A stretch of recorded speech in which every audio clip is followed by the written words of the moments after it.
An attempted kidnapping turns really weird really quick.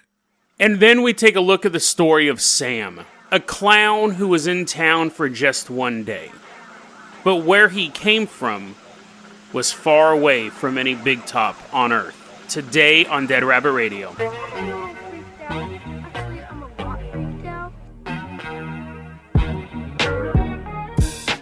Hey everyone, welcome back to another episode of Dead Rabbit Radio. I'm your host, Jason Carpenter. I'm having a great day. I hope you guys are having a great day too. It's root canal day. I'm recording this episode pretty early because I have to run to the dentist.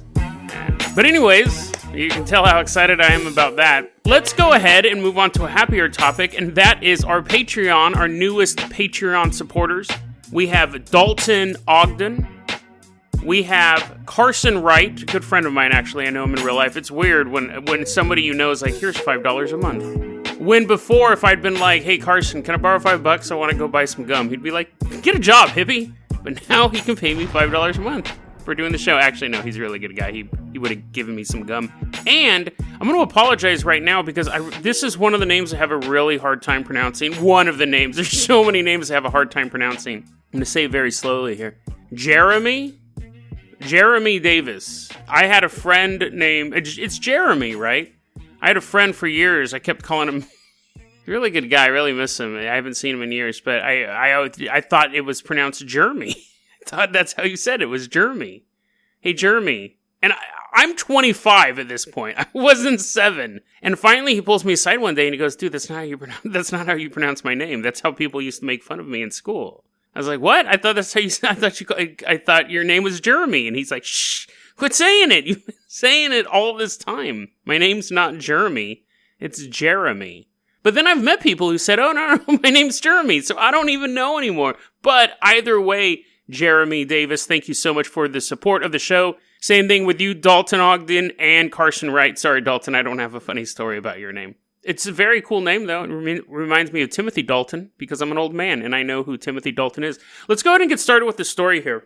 So, the first story, I woke up and I read this story. Now, a lot of times I'm doing a lot of research and I'm kind of building this stuff up, but every so often a story pops up and I'm like, this is it. This is what I need to talk about this story today. So weird. And it actually just happened on Friday. So we're going to go ahead. Let's hop in the Jason Jalopy. We're going to drive to Cleveland, Ohio. We're going way back in time to August 16th, 2019. Driving by in the Jason Jalopy. And we stop at a street corner and we see a 12-year-old girl sitting down waiting for the bus. We're just kind of sitting there eating our gum that Carson got us. And we see a car pull up. And a dude starts talking to the girl. So now we're like, oh, great, it's going to be one of those type of stories, right? He's talking to the girl, and he's basically like, hey, what are you doing? And she's like, I'm waiting for a school bus. I am a school-aged child, after all. I'm 12 years old. And he's like, well, I could drive you to school. And she's like, no, I'm good. And he's like, can I ask you a couple questions? Like, he wanted to talk with her at this point. She's like, no, but she kept shutting him down. And when the police were talking about this, the police said she was very insistent she did not want to talk to this guy. But he keeps on like, hey, so what do you think is Fortnite Season 10? And she's like, dude, just leave. I don't want to talk to you. He ends up driving away. So we're like, whoo, that was close. And a couple minutes later, the car pulls back up. And the guy gets out of the car and gets his cell phone and begins videotaping what's going to happen. I guess the terms are recording. It's not videotaping if you're using an iPhone, but again, old man. He begins recording what he's going to do. So he gets out of his car, he starts walking towards her, and he's recording her. And then he begins to pee on her. Just pee right on her. Now, here's the thing. No matter how bad your day is, that didn't happen to you. And trust me, you can have a really bad day. Horrible car accident, loss of a loved one, or you just stubbed your toe. It doesn't have to be super dramatic. It doesn't have to be horrible, life-changing things. But okay, let's just go with the lighthearted one. You stub your toe and you're like, oh my god, I stubbed my toe. But if you stubbed your toe and then you turn around and there's a dude peeing on you, total, I'm having a root canal today. As long as the dentist doesn't pee in my mouth, I'm good. He begins peeing on her in broad daylight. Middle of the day. And it's funny because we have the quotes of what she was saying, like that original conversation, how she was responding to this guy, this weirdo trying to get her in his car. And it was very like girl at the club. Like when you go to a bar or something like that and you try picking up a random girl and she's not interested, they just are very just like stone-faced. They usually don't string you along. I'm like, hey. That's pretty much all. Like, hey, and they're like, no. I'm like, okay. Hey, I don't buy drinks, but if I'm like, hey, how you doing? They'll be like, no. I'm like, okay. And turn and walk away. Like, a lot. And that's what this girl was, which is unfortunate because not that it was unfortunate she was shutting this guy down. It makes me think she's used to this kind of interaction with adults, where she's just got into that club girl mode where she's like, nope. Just very, very brusque. She wasn't even trying to pretend to be polite. So I think she's had encounters with men like this before. But as he's, and again, if someone was peeing on me, I think I've never been peed on in my life. I don't know how I would react. I don't think I would enjoy it. That would be a turn of events. I'm like, oh, this is kind of fun. I think I would just see red and then there would be red everywhere. Like, I can't imagine my reaction if a stranger pissed on me. Her reaction was, what's your problem? Like, I'm assuming she tried moving out of the way during this whole thing, but again, very nonplussed about the whole thing. She's like, what's your problem? Well, your problem right now is that somebody is peeing on you. It's such a normal reaction. It'd be the same thing if someone spilled coffee on you. You're like, what's wrong with you? But instead of coffee, it's coming out of someone's genitals. And so he runs away. I think she did not give him the reaction that he wanted. She didn't freak out or run away or start crying or anything like that. She basically stared up into that stream and basically said, what's your problem? Like, again, putting it back on him. He didn't have any power in the situation. He runs away. A couple hours later, he's spotted looking through some cars in the area, acting weird, so someone calls the cops. Now, the cops have a description from the girl, the cops have a description from the person who saw him wandering the neighborhood, and the cops know who this guy is. He's a cop. He was a cop. His name is Solomon Hiwatiwa. 34 years old, he'd been a cop for 5 years. And it was funny in the article, they're like, he's also been cited for losing his walkie-talkie. And I'm like, I get you need to pad out your article, but I don't think that's relevant to peeing on a 12-year-old girl. And he's facing a ton of charges. So bravo to that girl. Bravo to that girl. He did not get what he wanted from her. I think he initially wanted to kidnap her and do whatever horrible things. And then when she shut him down, he wanted to have some sort of power over her. And even in that moment when she's being peed on, she's basically just like, you're a little man. I'm not reacting to this in any way, shape, or form as you would want me to. Again, I don't think she sat there like Buddha. I don't think she sat there in a monk pose as it's raining down on her. But she definitely did not give him the power and the panic that he wanted. So, good on you, 12-year-old girl. I always love stories where people get their comeuppance in a very, very easy way. But let's go ahead and move on to our next story now. Now, our next story, we're going to England. Jolly old England. And luckily, the Jason Jalopy doubles as a chitty bang bang car. So we're driving it, and then it starts to slowly go up into the sky. Starts flying through the sky. Magical wings pop out of it, like old wings. Remember that movie, Return to Oz, that movie was a bizarre, it wasn't just a bizarre movie, but it was weird, like, effect on my childhood. One, like, I was maybe, like, 8 or 6 or something like that when the movie came out. It made me super attracted to goth girls because Fairuza Balk is in it. I think I've developed a stutter doing this show. Fairuza Balk is in it, and she's a little goth girl. And may not want to tell that story so close to the abduction story, but I was age appropriate when I had a thing for her. And now I just like goth girls in general. There's not many goth adults, or when they're usually just called heroin users.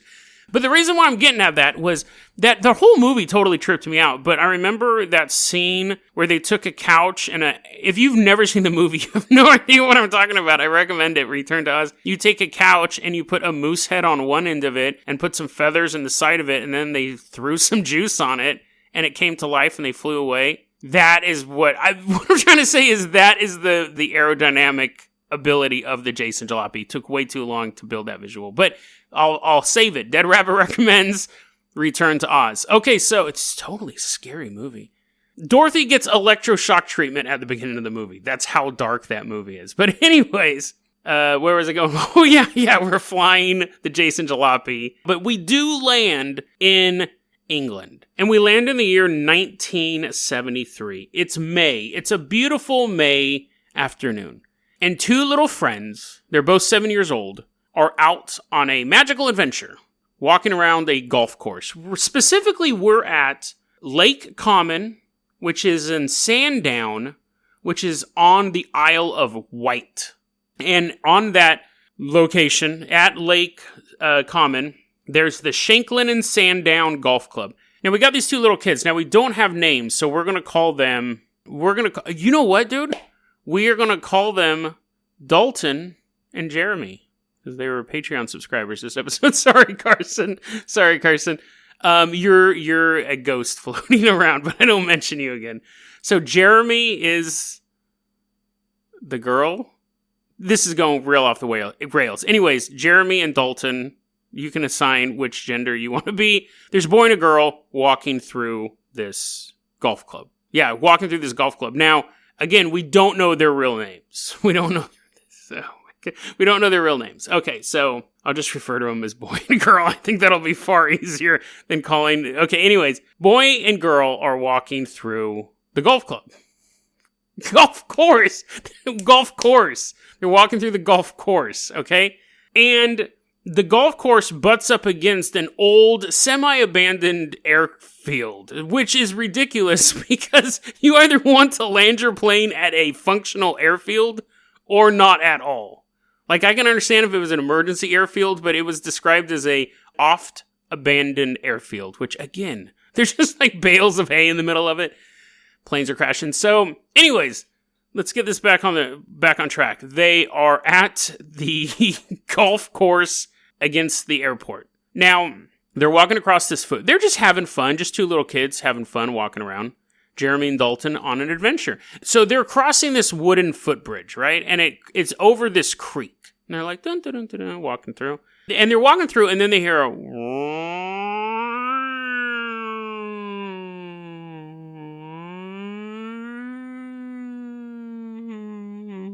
It's this really weird sirens. And they said it sounded like a distorted ambulance siren.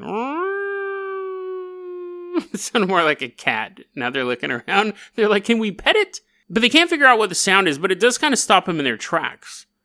And they're sitting there, and they're standing on the footbridge, and then, from underneath the footbridge, they see a blue-gloved hand reach out of the darkness and begin beckoning them towards the hand. These two kids are like, what?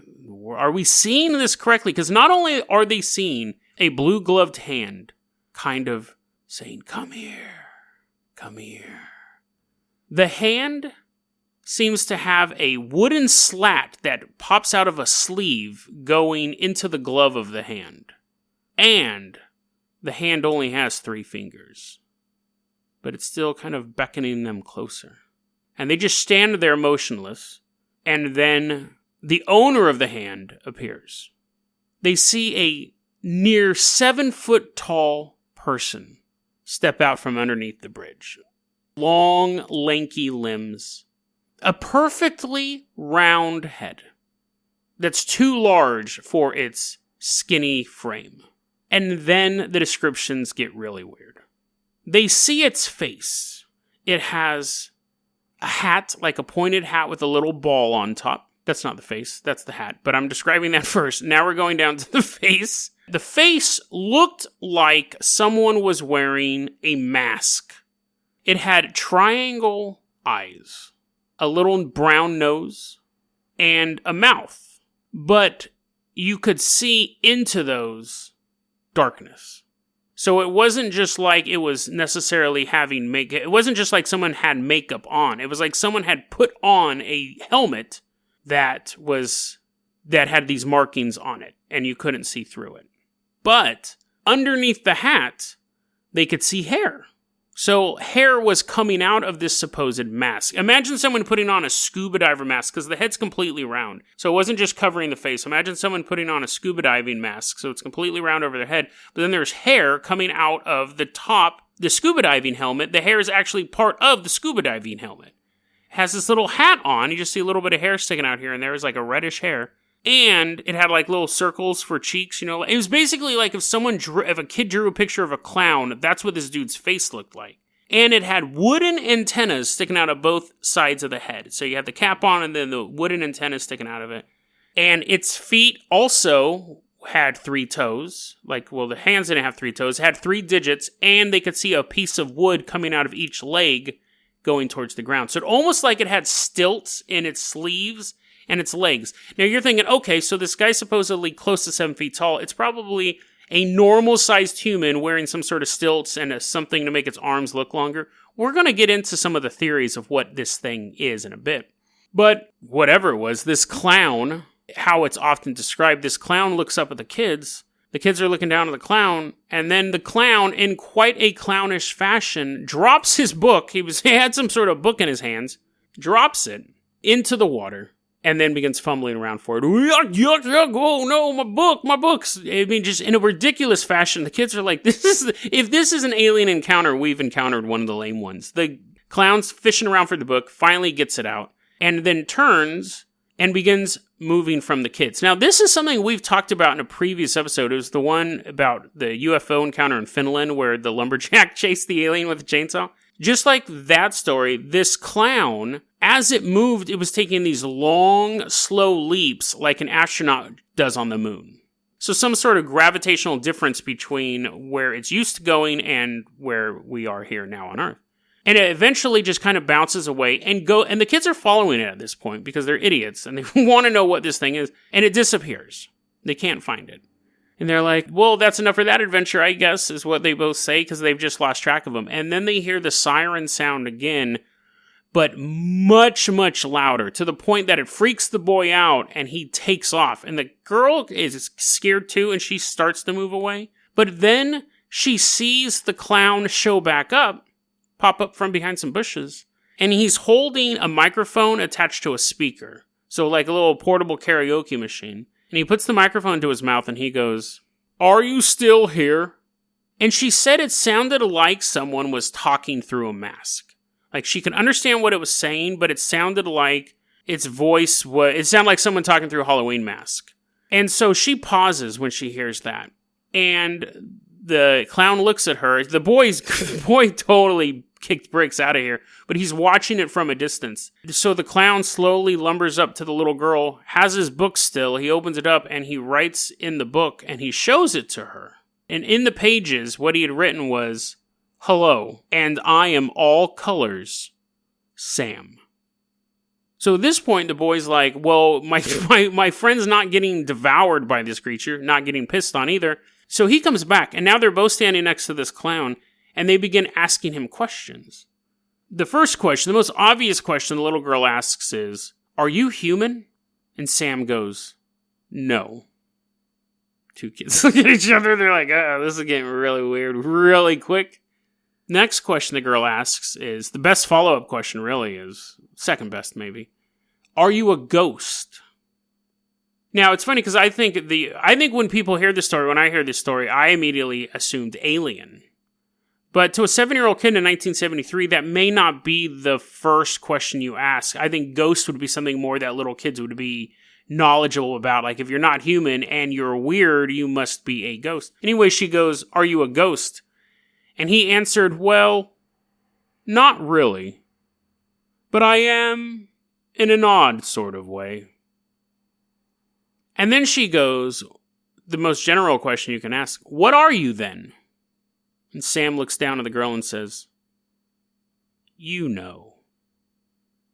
Sam tells the kid, those are all exact quotes those are the exact question and answers. Sam goes on to tell the kids that there are more like him on Earth.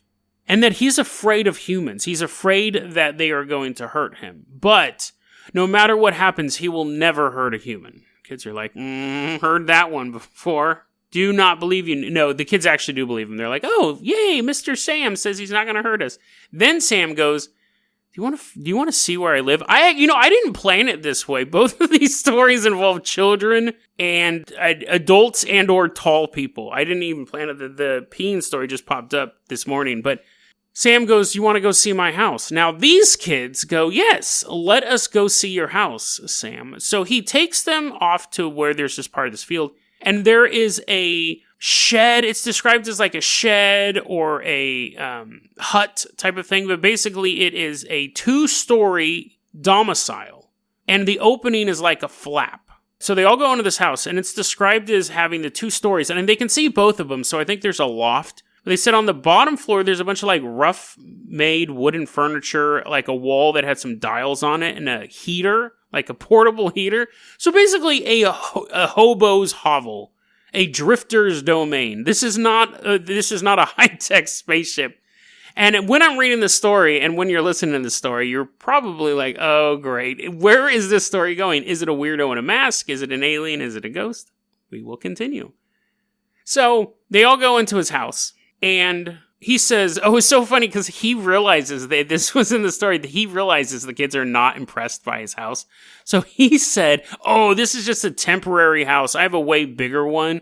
Super nice house in England that I spend all my time in. This is just a temporary house. And the kids are like, uh-huh. Heard that one before too. He could tell they weren't impressed by the house, so he tried telling them he had a nicer house. He also told them he has a girlfriend in Canada that they'll never meet. But the kids basically are still peppering him with questions. And he says, well, I drink water, which I was weird that this didn't even come up in conversation. When's the last time you were talking to someone? They're like, hey, did you see the game last night? And you're like, I drink water. But he tells them, I drink water, but I have to cleanse it first. I have to do this like processing for it. And the kids are like, okay.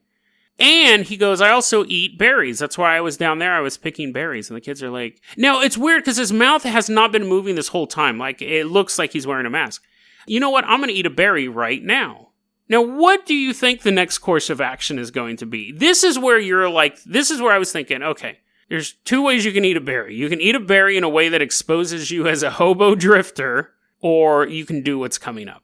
He then takes a berry. He's like, oh, look at it, delicious berry. And he sticks it in his ear, okay? He sticks it in his ear. And then he leans forward really quickly, and then he's standing back up, and the berry is visible in the eyeball. So he has that triangle hole for both eyes, 2 triangle holes. And you can see the berry. They saw the berry kind of bouncing around in there. He leans forward again really quickly. He stands up, and now the berry they can see in the mouth gap, and then it disappears like he ate it. And at that point, there's many points in the story where I would have ran away. But at that point, I would have been like, okay, it's definitely not hobo. Hobos can't do that. Now, it could have been some sort of sleight of hand, some sort of magic, but they continue to talk to him. They are there for a half hour talking about stuff. And we don't have many details. What we've been told is that the kids continued to pepper him with questions, and he just gave off fairly vague answers. But after a half hour, the kids leave. And Sam's like, bye. And the kids take off. First thing the kids do, they see the groundskeeper at the golf course. They tell him, we saw a ghost. And the groundskeeper is like, you guys are idiots. There's no ghost. So it sends them on their way. They end up going home and telling their parents. And it's funny because the dad's basically reading the newspaper. His daughter comes in. It's like, Daddy, guess what? I had an encounter with a ghost today, and we went to his house, and we hung out there for a half hour, and he has really bad furniture and a mechanical heater. That was kind of weird. Why would a ghost need a heater? But he ate berries in his ear. And the dad was like, totally was just like, my kid has an overactive imagination. I'll pick up that prescription tomorrow, the shrink was telling me about. But as she kept telling the story, and he was also hearing the story from her friend, he realized the details were always the same. So he goes, I'm going to go check this place out, because my kid might be making up this story, and then I have to go pick up that prescription, or some creepo might have had my daughter and her friend in a shack in the middle of nowhere telling them he was a ghost. So he goes out to where the shack was. It's gone. And they say that the soil wasn't disturbed. Like, there was never a shack there, and the people who worked in that area said there was never a shack there. Dun, dun, dun. Now, that's the only sighting of Sam the Sandown Clown, is what it's known as. So, I looked more into this, and I said it's a little clickbaity. It's an interesting story, but I needed to see how true it was. Apparently, this story first appeared in the 1978 edition of the British UFO Research Association's Journal. 1978 copy of that. I wasn't able to verify that. They did list like names of the authors and people who investigated it, and one of the people who investigated it is the founder of the British UFO Research Association. So it's easy details to make up. The story took place in 1973. It was reported in 1978, supposedly, in this journal. The very earliest internet reference to this story was in 2018. January 2018 was the earliest reference I could find of this story. So that's a little suspicious. I'm thinking maybe someone made it up because of all the clown sightings and stuff like that. But let's look back at this quote. Hello, and I am all colors, Sam. He's also said through the story that later on in the story, he said his name really wasn't Sam, but like that's how he identified himself or some sort of weirdness. But anyways, hello, and I am all colors, Sam was his quote. In August of 1965, we're going to Spain very, very briefly here. August 1965. We're going to Caracas, Spain. Juan and Isabel Dominguez, they are walking through the countryside from a nearby village to their home. They had just bought a bunch of peaches.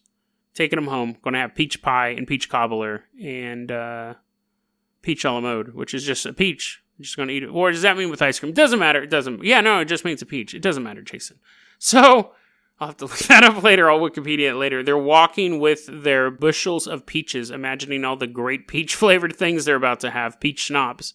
And they see something black walking near a countryside wall, like a garden wall. And then they hear a humming noise. They're like, what is going on? And that's when this creature stands up. 7 feet tall, but it was opaque, gelatinous, just oozing and wet. But it had a humanoid form, but they could just see it like throbbing as it moved around. And it turned towards them, and it had no face at all. And they could tell, though, that it was looking at them, and it began moving towards them across the countryside. They dropped their peaches and ran home, terrified of what they'd just seen. Now, if you were a gelatinous ooze monster, but you wanted to interact with people, you would need a disguise. If you didn't want to pulsate all over the place, you would find braces. You would get some wood to make it so your legs didn't buckle so much, so you would have the appearance of a normal human being. You would basically build an exosuit made of materials you'd find on that planet to keep your form normal. If people are afraid that you don't have a face, make yourself a helmet. But that might be related. That might be the creature that's underneath the Sandown Clown helmet. Something truly alien that makes people run away in fear. But I have another theory. We've talked about it could be an alien, it could be a demon, it could be a spirit. It could be all three, it could be none of them, it could be something totally different. Because all of those theories have been bandied about. But what if it's something darker than that? People have a fear of clowns. It's one of the most popular fears. And it's one of those things that people can never really point to why they're afraid of it. There's been lots of theories from a cultural aspect because people use faces to determine intent, so when the faces are exaggerated, it's hard to determine intent. Cultural factors like serial killers dressing as clowns like John Wayne Gacy, horror movies, but none of these really account for the deep-seated fear. But what if people aren't petrified of clowns? But when they see a clown, they're reminded of something alien. When someone sees a clown and they're terrified, they're not necessarily terrified of the clown. What if they're terrified at something the clown reminds them of? Not a horror movie, not a serial killer, not a nightmare, but something real. What if we cross-referenced people who have been abducted by aliens, experienced lost time, and whether or not they have a fear of clowns? But they don't know why they have a fear of clowns. They've been afraid of clowns since they were 8. They don't know why. But then when you look into it, they did have that weird time where they woke up in their backyard. Can never figure out how they got there. What if there is a connection between that? Because you're not really afraid of clowns, you're afraid of what clowns remind you of. Those people who took you away that night. And then wiped your memory clean. I don't believe those 2 kids sat in that house for a half hour and don't remember the details of the conversation. I don't believe it was just vague questions and answers, because everything else is so detailed in that story. It's lost time. They're sitting in that house, and then they leave. And when people ask what you talk about for that half hour, they're like, just normal stuff. Because they don't remember. And so their brain has to create memories for it to fill in that gap of time. What happened to those kids in that house during that half hour? Was it just questions and answers, or was it something more alien, more dark? I think it would be very interesting to find out if those two kids now, as adults, are petrified whenever they see a clown. DeadRabbitRadio@gmail.com is going to be our email address. You can also hit us up at Facebook.com/DeadRabbitRadio. Twitter is @DeadRabbitRadio. Dead Rabbit Radio is the daily paranormal, conspiracy, and true crime podcast. You don't have to listen to it every day, but I'm glad you listened to it today. Have a great weekend, guys.